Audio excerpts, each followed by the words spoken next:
আমরা যেহেতু রাজাকার, তাহলে দেশের চিন্তা করে লাভ কি?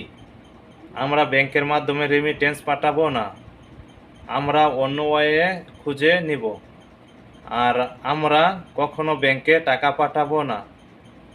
Thank you. হ্যাঁ, ব্যাংকে টাকা পাঠায় লাভ কি? আমগো টাকা দিয়া মেশিন কিনে আমগোরই মারে। আমাদের টাকা ছাড়া বাংলাদেশ চলবে না। সকল প্রবাসীরা একজোট, আমিও আপনাদের সাথে আছি।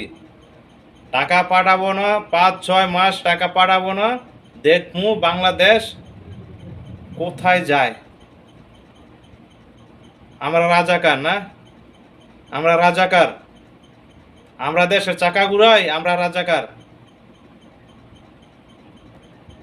ধন্যবাদ যারা কমেন্টটি করছেন, সবাইকে অসংখ্য ধন্যবাদ।